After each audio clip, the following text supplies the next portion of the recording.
I'm just gonna pretend I'm on Disney Channel. Hi, I'm Natalie Bott, and you're listening to It's All Light.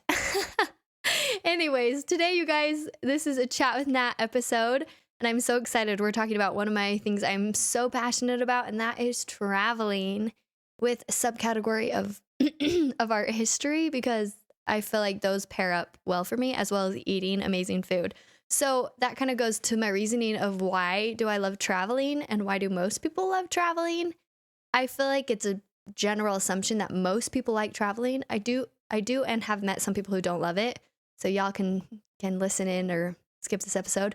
But I think there's some helpful principles that apply to everything. So, why I travel is to learn about new cultures, to experience how I handle situations, which is like a huge thing. I'll share some stories about traveling, and then just to see the world and see how beautiful and remarkable it is and different than what you're used to.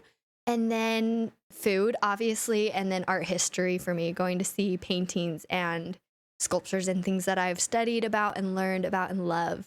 So I really haven't been to that many countries in my perspective. I use the BEEN app, BEEN, and I've been to 14 countries, which is like 5% of the world. So it seems super small, but I'm so, 8% of the world, 17 countries, 8% of the world. I just looked it up. But I just always want to go somewhere new and I always want to go more places. And I think that's just spurred from after going one place, I see what it's like, or I see pictures or videos of something and I want to go and experience that and create that. And I think the first thing to realize is that your trip will be different than what you've seen in pictures and what you've learned online. Like sometimes it matches up, but like first step for traveling and being satisfied when you travel is just to create and make it your own experience and take all the ups and downs with it and enjoy that experience as a whole. I have so many stories now that I'm getting talking about this. So I guess the first place to start with traveling is, where do you want to go? What do you want to see? What experiences are you looking for? I mean, I think there's a difference between trip and vacation, right? Vacation is where you can sit on the beach and read your book and not have to worry about anything else. Whereas a trip is maybe more thought out and more planned and takes a little bit more effort. And it's still quite the experience, but it's more adventurous, right? Versus a vacation's more relaxing, in my opinion. So I feel like the biggest travel tips, I think we'll start with, I want to jump into Europe specifically. But before that, I was so lucky to be able to travel when I was young, to go internationally. I think besides Canada and Mexico, I was lucky to do a humanitarian trip in India. And I feel like that was one of the first, the first place internationally that like got me hooked on this experience of travel in general. Like the 17-hour flight didn't bother me. And I was like, okay, if that's just like the first step in. But then the culture and the food and the experience as a whole taught me so much about my life and having an impact in others' lives, but also just seeing something different than I've known. And I absolutely loved that trip, and it changed me, and it's youth making a difference for anyone looking to go to India, if you're in high school especially, or college trips. I mean, I will forever and always promote YMAD because it really did change my life. And traveling there was so incredible, and my heart was opened, and I learned and I grew, and I learned a lot about myself too. And I learned life lessons, and we were trained 9 months before on life principles. But while we were there, I got sick, and I had to learn with dealing with that in a foreign country. Not that sick, but sick enough that it was hard and a struggle. So from that point, I just have always wanted to travel, and I was excited to serve a foreign mission. And holy cow, that was an experience in and of itself. I mean, living somewhere is so different than just traveling and visiting a place. But I mean, we can talk about Russia and my mission a whole nother episode. And then I've been to Europe a few times, and did a study abroad in Israel. So those different places have really like brought out a lot of who I am and what I enjoy the most, like what fills my cup. Because even if you are in a beautiful place, like to get us to a place that's beautiful inside too, helps you enjoy the experience outward better, if that makes sense. So let's see, so many thoughts right now. But yeah, so number one, where do you want to go and what do you want to see? I feel like for me, that's my first question is, okay, where do I want to go? What do I want to see? Second is also what opportunities are out there, what flights are cheap. Like, that is probably the biggest thing you need to be paying attention to. I love flights from home on Instagram, Our Family Passport. One of my friends and her sisters run that company, and they post the most amazing travel tips and helps. But yeah, I love flights from home or Pomelo, and they just send you deals and different things. And I feel like some of the travels I've done have been because of that. I also have other cousins and friends who are into traveling, and they got me a deal. They like knew where to look. Sometimes it looks like a sketchy website, but it's still valid.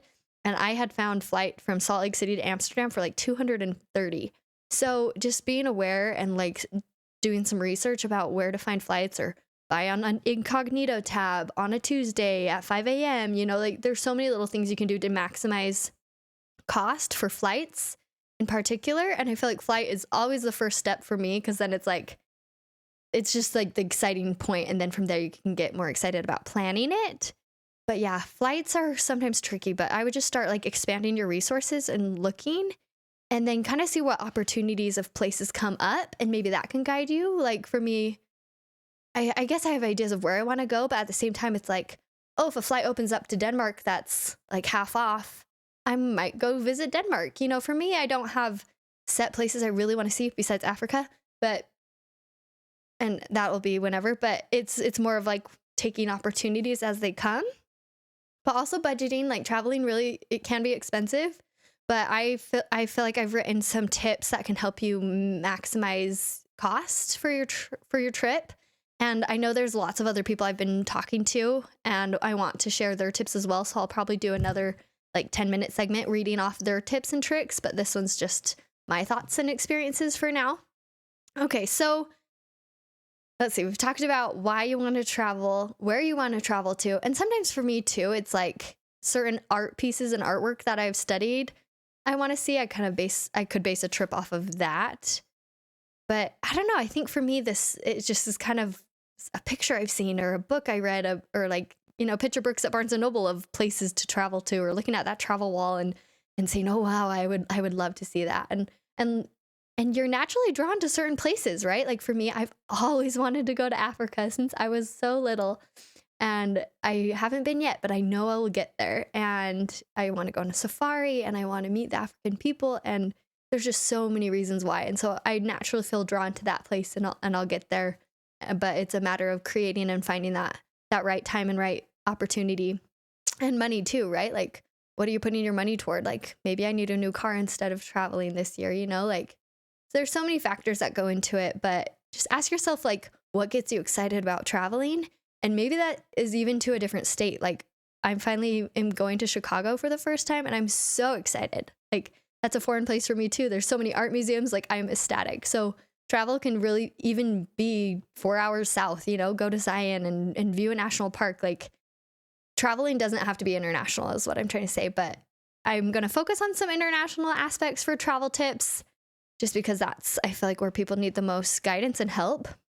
So my graduation trip was backpacking Europe, and that's when I found that flight to Amsterdam for like $230, me and my friend Kylie. And oh, it was devastating when COVID started breaking out, and we're like, oh, we might not get to go to Italy. And then all of a sudden the whole thing failed. We got reimbursed, but I was like, when I got reimbursed for how cheap it was to go to Europe, I was so sad. But a few years later, we ended up still going and spent 3.5 weeks in Europe. Well, she spent 2 with me, and then I was with my mom and grandparents for a week. But yeah, I definitely kept track of all my travel tips, because that was my first time like alone internationally. I remember my mom dropped me off at the airport, and I had this huge backpack, and then another my big BYU Jerusalem backpack on my front, and then I think I even had like a side tote or something. And man, I was so lucky to get on all the planes for all the places I went, but that's another story. Anyways, but I remember like hugging my mom, and I just like started like crying. I was like, oh my gosh, like this is crazy. Like, I'm flying across the world like by myself, like that doesn't scare me necessarily, but it was just kind of like a realization of, okay, I'm doing this, I'm going to be gone for a few weeks, and I'm doing this. And I was, of course, more excited than nervous. And of course, with traveling comes certain complications. No matter where you go, there's always something that might not go as perfectly as you hoped. So I go check in, get on the plane. We sat on the plane for like 2 hours, not moving. They made everyone get off the plane. We're all in line for customer service. And were there for like another 2 hours. And at this point, I was like, maybe I'll just have my mom pick me up because like they're going to put us on a later flight. And I was like, shoot, I'll miss meeting Kylie. I mean, she was just going to be at our hostel. And I would have just lost a day of my travel, right? And so I was like, well, is there a way they reimburse us for this? Like, how does this work? You know, like there's certain things you can do and say, I feel like, for an airline, and I've yet to tap into this, that allows you to get vouchers and different things to maximize what you paid for in your plane ticket. Anyways, so fun side story is that as we were in line, I talked to everyone. So I started making friends with the people in the line near me. And one guy had a violin on his back. And I was like, oh, do you play? And he was like, no, I actually make violins. I'm like, oh, no way. Like, I play the violin. And he's like, do you want to play it? And I was like, oh my gosh, yeah. So literally in the middle of the Salt Lake airport, I opened up his violin and just started like playing some songs. I really need to brush up on it because it was embarrassing. I only knew a few, but I know this like Two Grenadiers French national anthem song. And there were some people from France because this flight, I think, was to Paris connecting to Milan. And so these people were all like clapping and cheering and videoing me playing this song. Like, I don't know. It was a fun experience. And that was just in the Salt Lake airport, right? And I'm meeting people from France, and I met this other lady going to Italy, and she wrote all these tips for me because she has like a villa in the south, like in Tuscany. And oh my goodness, like I had this little notebook, and I would just jot down my thoughts and ideas and places to go, things to see, foods to eat. Like, this is one of my little prized little notebooks. I didn't bring it here with me, but I like would jot down everything.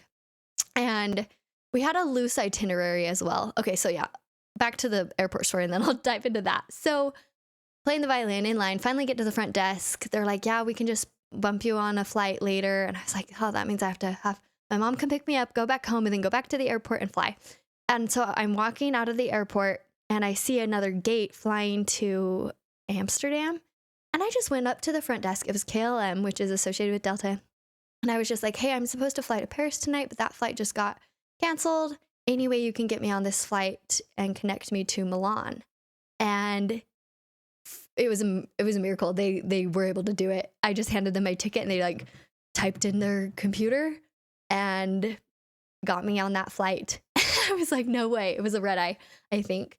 Anyway, so I just like went and sat down, and I met this couple from England. They had cookies. Well, like this KLM was like opening brand new or something. And so they had like these cookies. I sat, ate a cookie, got on a flight and flew. Yeah, I'm pretty sure I flew to Amsterdam. And then from Amsterdam, I flew to Milan.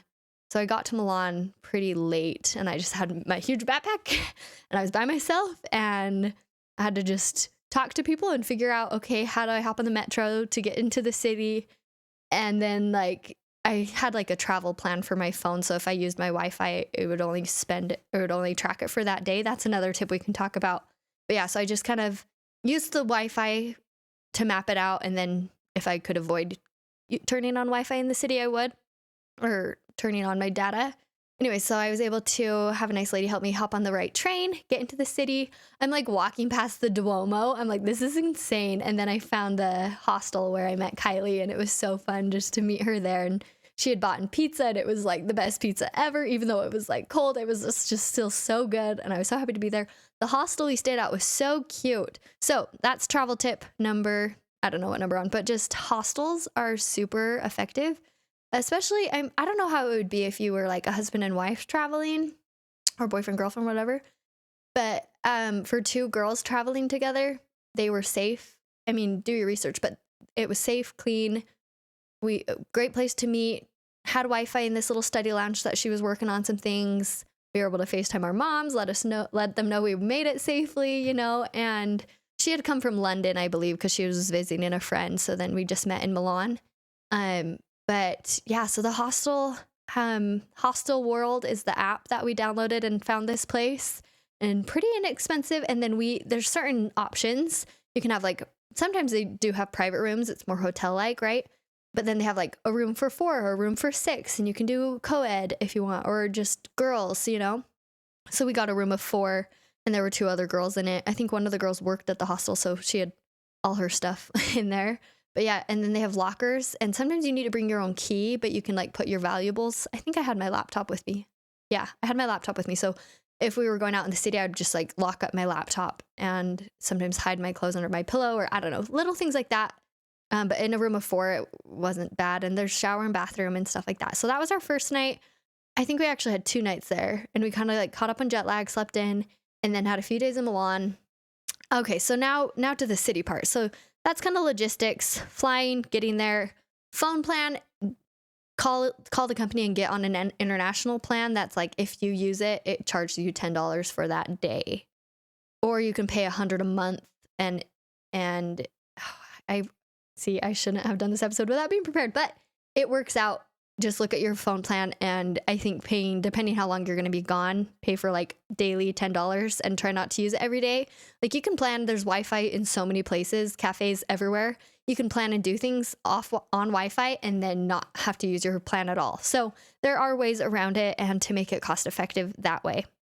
Okay, so once you're in the city transport is probably the next biggest thing.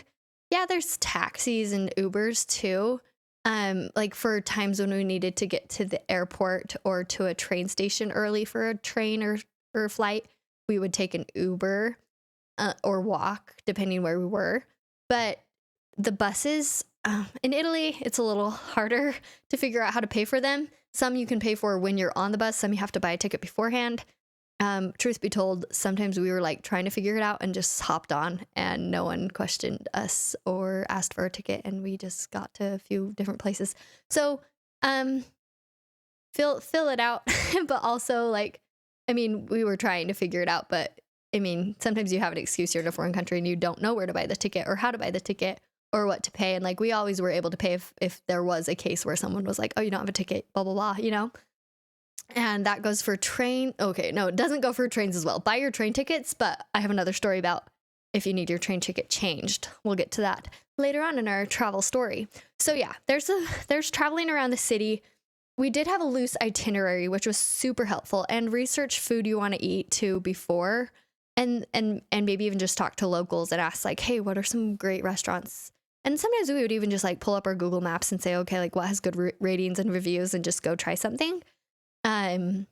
So yeah, and then there's always museums in every city, no matter where you are, even in the smallest of small. So museums for me is a big focus when I travel, but since we were in Milan only for a short time, I decided to not go to the art museum there. I did meet a girl in our other hostel though that had gone, and she just like sent me some of her favorite paintings from it. So that was cool. But yeah, Milan, the biggest thing is the Duomo, and that's right near the fashion district.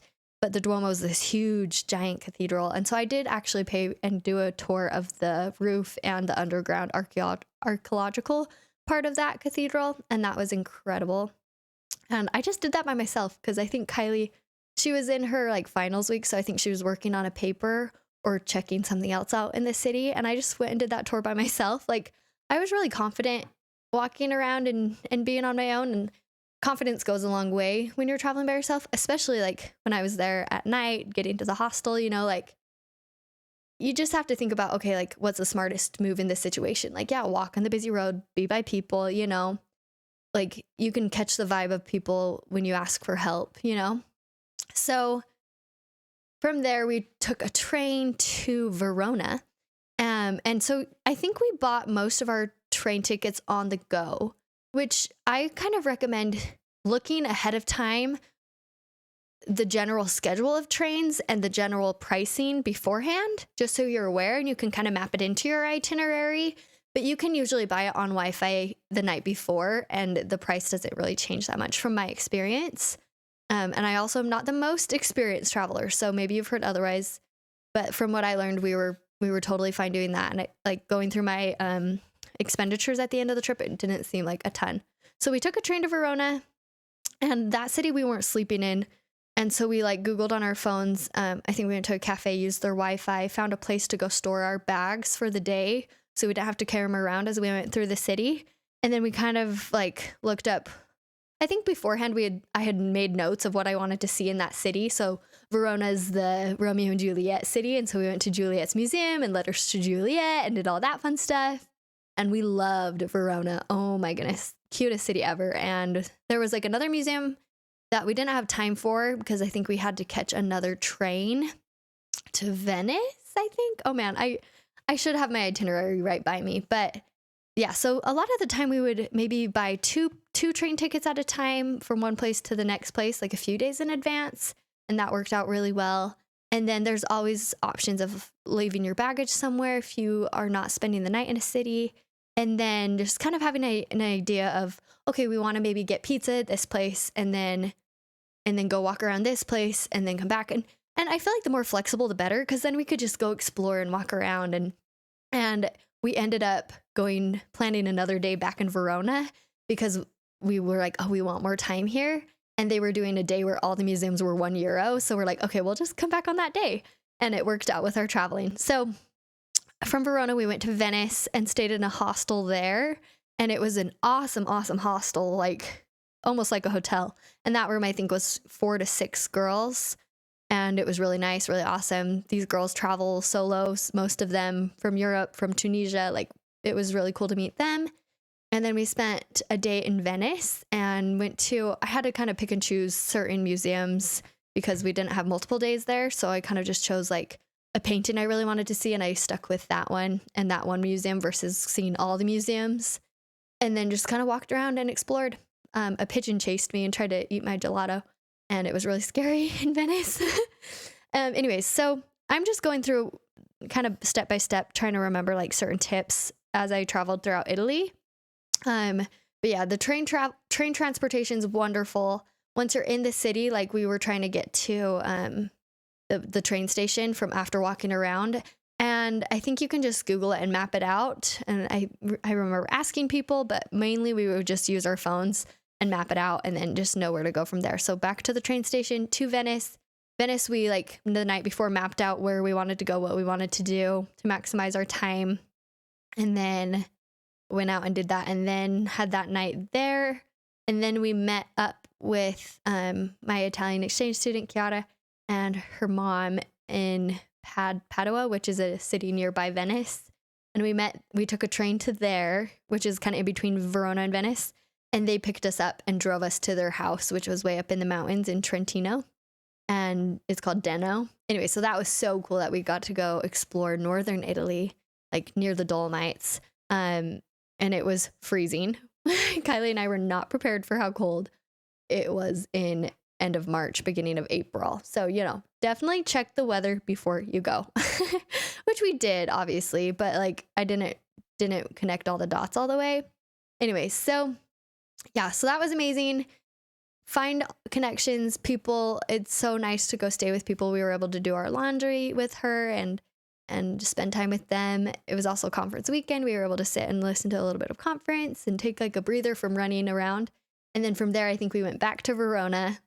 And oh man, I think I left my passport at the hotel in Deno, but luckily Chiara was studying in Padua and they were driving her back down and were able to get me my passport. I don't think I told my mom that, but anyways, so be smart. Speaking of passports, I carried around a little pouch on my waist that I had my passport in all the time, passport and my cards and money and things like that. And that was very smart because if your bag goes stolen, then you still have your important things. And bag-wise, I just had my fanny pack, which I love, and it's just so useful. And like a portable charger. I mean, we can go through packing list another time or later on in the episode, but yeah, so I love the pouch for passports, and it hides under your clothes. You like don't even see it. It's not uncomfortable. It's like perfectly fine. And then like always have the same spot for it if you take it off, because that way you won't lose it in a hotel or hostel. And yeah, so that's passports.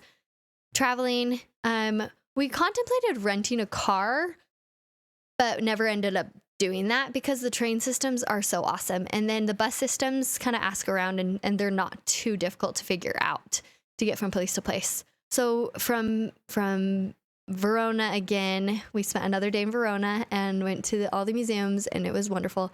And then we went down to Siena. Or no, Florence? I can't remember. But we traveled somewhere else on a train and got to the city. If it was... Yeah, I think we went to Florence first.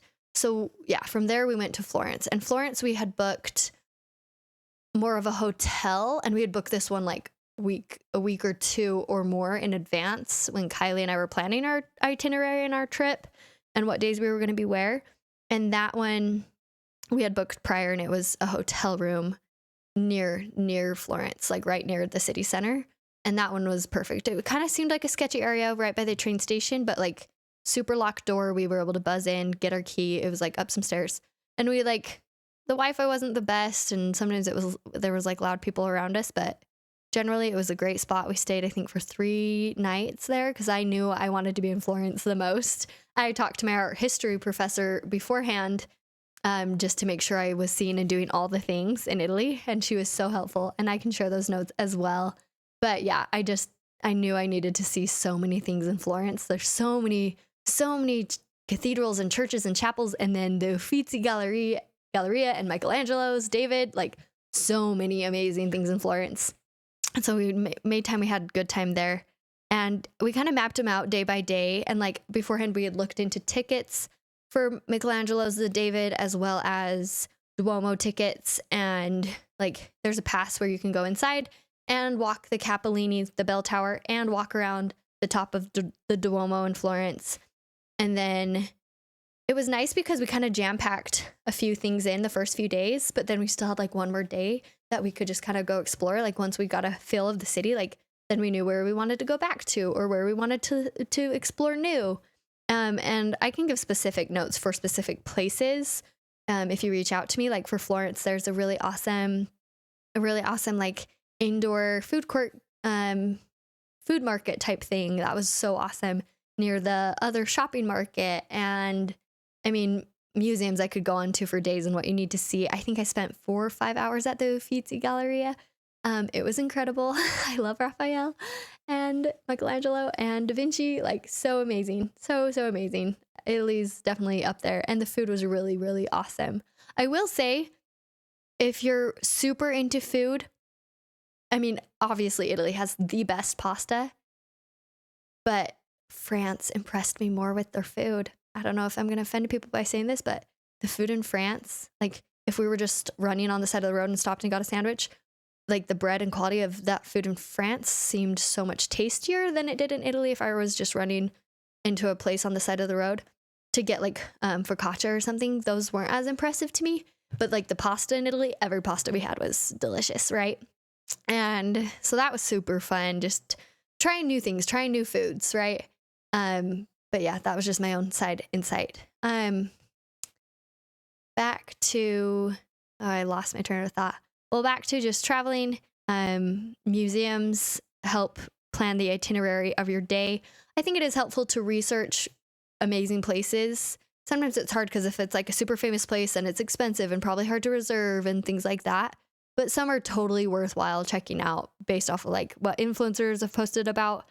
The night before I left, I was packing and I listened to a bunch of travel podcasts, and those are all really helpful.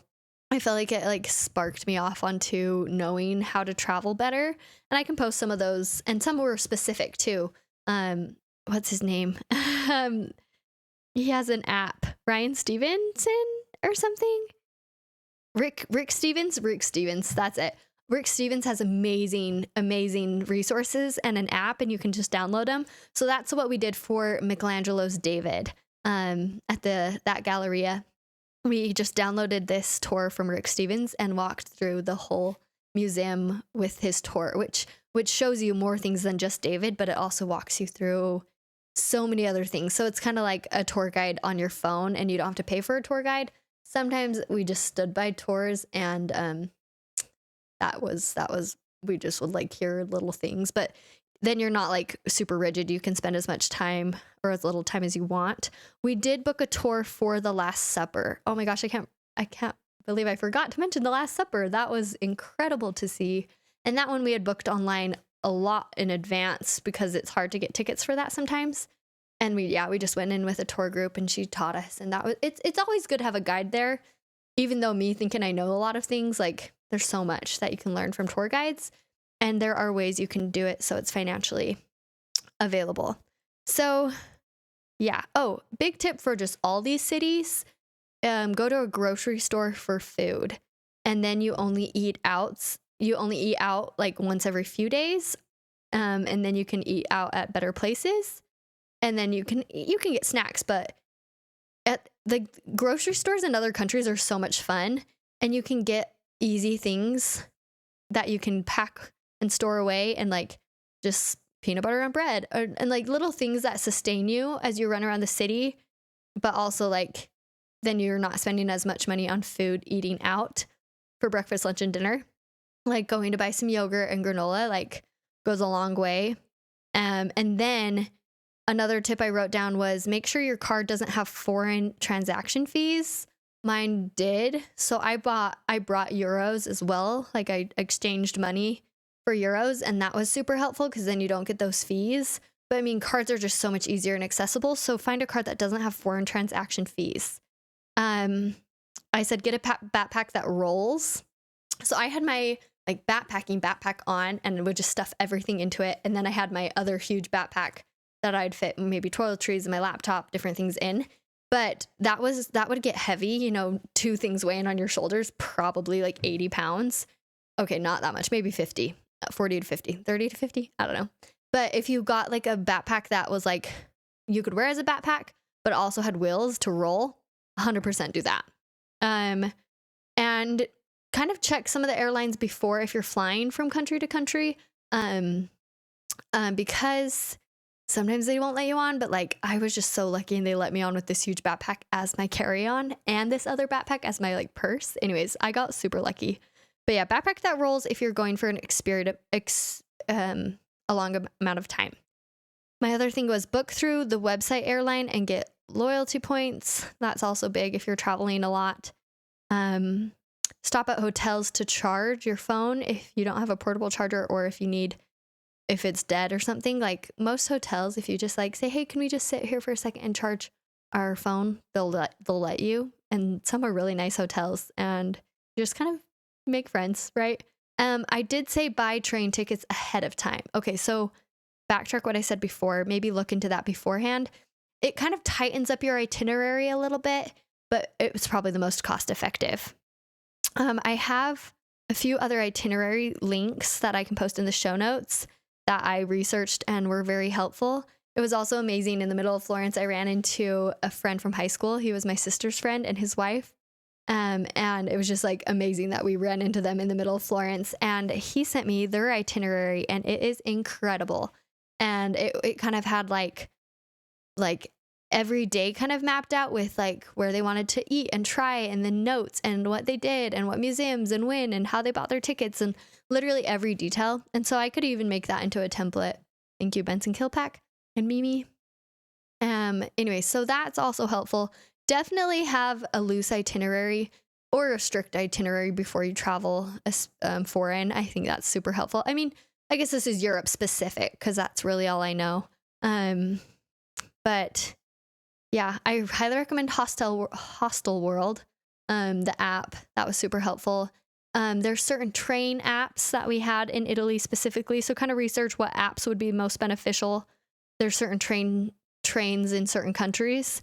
But yeah, that we had like Train Italia, and we would just look at tickets there. And you can even look at tickets there beforehand, like download the app now and start planning that out. Trying to think of other things. I think the biggest thing is just sometimes expect the unexpected, and be okay with changing things. One time we got into another city. We were going from Florence down to Siena and San Gimignano. And we got to Siena, and it's raining and it's super late, like maybe like 10 p.m. And this guy that we had a hostel with was like trying to ask for our passports, and he was being so sketchy. And me and Kylie were like so stressed. We're like, what do we do? And we met this cute Italian girl and her boyfriend who's from Japan, and they just like here, we'll walk you to the city. It was pouring rain, and we're like, hey, could you talk to this guy in Italian? Like, we're confused what he's wanting. He's asked for our passports. We don't feel right about it. And so she was like talking to him and got off the phone. She's like, yeah, like, don't do this. This sounds so sketchy. So we just opened our data plan and looked up hotels around us. And we ended up finding a really nice, not really nice, but a nice for us hotel. And it was awesome. We just found one little room for one night, and they had breakfast in the morning, and it was safe, had an incredible view. Like, it all worked out. So things do work out. But like it was scary for a moment, and our backs were tired, and we were in the pouring rain with our huge backpacks on and had to walk. And find out how to find places and yeah. Anyway, so that happens. Anyway, so we had another experience with that as well. Yeah, so as much as you can plan for the unexpected, I mean, you just have to take things as they come. And yeah, things might not work out exactly how you envision to. I think that's sometimes scary of like you have this dream trip planned, but yeah, it doesn't go according to plan. But like you kind of have to create every day as, oh, this was my dream day, even though it looked different than I imagined. Another travel story there was I think we were going from Italy to Switzerland because then we were going to connect Switzerland to Frankfurt, and that's where I met my mom. That's where she served her mission. My grandparents were on their mission. And so we were trying to figure out, I think we had bought our ticket a little bit in advance. And were we in Italy at this point? Maybe it was Switzerland. I think we were I can't remember. Wow, this is funny. See, the bad always is forgotten. But long story short, we were at the train station. Maybe this was in Switzerland. Yeah, I think we took a train Italy to Switzerland, and we just stayed in these little cube things with locks, and it was pretty pricey. Everything in Switzerland is so expensive. We walked around Zurich. Oh, and pro tip, find city maps. Every time you go get into a new city, go find like an info center or like a little stand and get a map of the city. And I would always do that, and I would like mark them up and like circle things we needed to go see. And they're usually like sometimes a city walk. So in Zurich, I just like had the map and we just followed this little circle and did it all in a day and just saw some fun, beautiful things. I mean, we didn't do a ton there, but we did a city walk and just got an overview. But I think that morning, I think from Switzerland to Frankfurt, it was 5 a.m. and because we had to catch another flight. I think I had to catch a flight or another train. Anyways, it was 5 a.m. and we were like, okay, this is the name of the bus, or this is the name of the train we need to get on. And we like ran all the way through this airport up and down. We have all our bags on. I'm in like my sandals and sweats. Like we'd just gotten up and we like got on and we were like asking people, oh, is this going to Frankfurt? Blah, blah, blah. And they're like, yes, no, get off. So we got off, on, off, on. And then it left and we had been off it. And it looked more like a subway or a metro. And so we were like, oh, this doesn't seem right. Because most of the trains were like nicer and like for further distances. So we had gotten off and then we just sat there and we were like, oh, that was it. And I think we were both so bugged and mad that we didn't figure that out. And I just sat there like, oh, I'm so tired. This would happen. It was a Sunday and train schedules are different Sunday. So we were both like, well, what do we do? Like, how are we going to get to where we need to go? And yeah, so we ended up, I think we went to like the info desk, or we found another train going in that direction. And even though it might have been different than our ticket, we got on and went on it and then ended up in this other place. I don't know how we knew to get off there. Literally, I need to go read my journal. But we got off at this other place, and that was like the only time we had like a disagreement, or like the whole time me and Kylie were like so awesome, and it still was awesome. We just both were, I think, just stressed that we had missed this train, and we were both like, how are we going to get to where we need to go?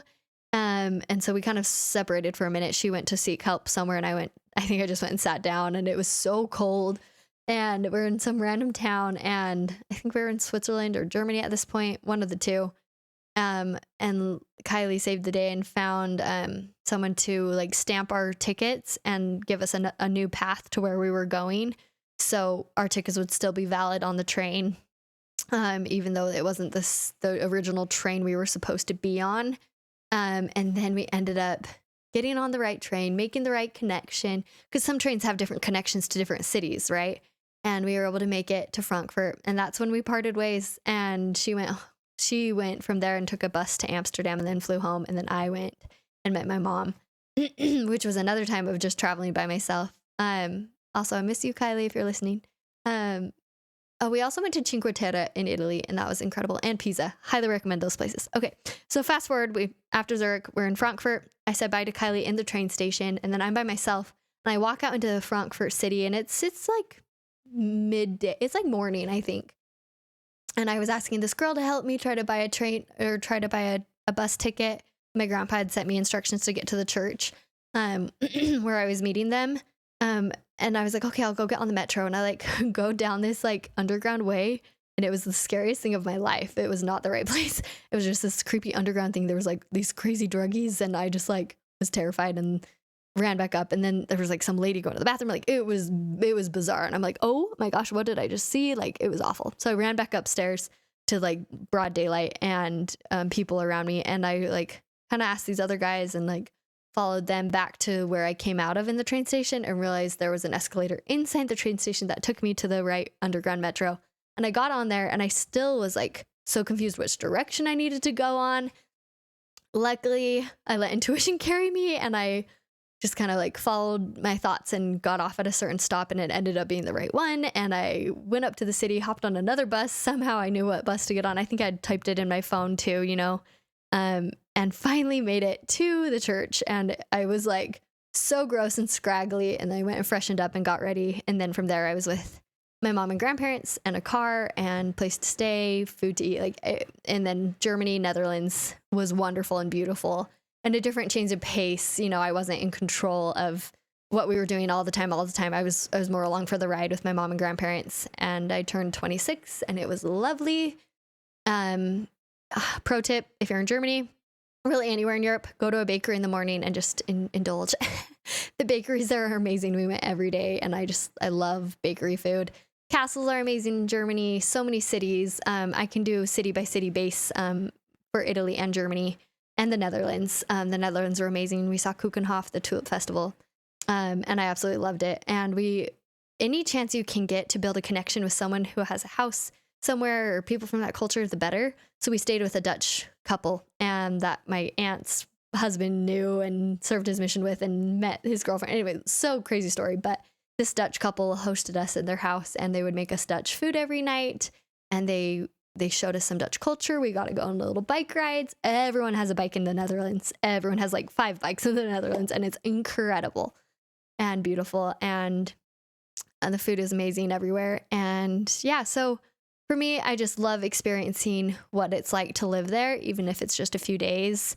And I do that by talking to people, building those connections, get people's emails, get people's Facebooks. That's like how I stay connected with people. If they ever want to come here for one, but also if I ever want to go back. And like when we went up with Chiara, who's from Italy, like she was able to take us to castles and show us around the city, like that's where she's from and where she lives. And I think what heightened my experience too was just going to all these museums in every city that I'd planned for and look forward to. I got to see Giotto's chapel in Padua, I think is what the city was. And just like blown away by the art and experiences I had looking at that, as well as knowing about it beforehand and then seeing it. So if you're into that, I would highly recommend studying that. But also architecture all around you, Ponte Vecchio in Florence, like there's so many amazing things. And the more you know about it, the more amazing it becomes. And just like that, I've been talking for 42 minutes. Oh my goodness. I could go on and on about travel. I hope you found a few things in this episode helpful. Let me know what questions you have. If you want more itineraries, I'd be happy to share those with you. I know this was a little jumbled, so bear with me. And thank you for listening, and I'll talk to you guys soon. Bye.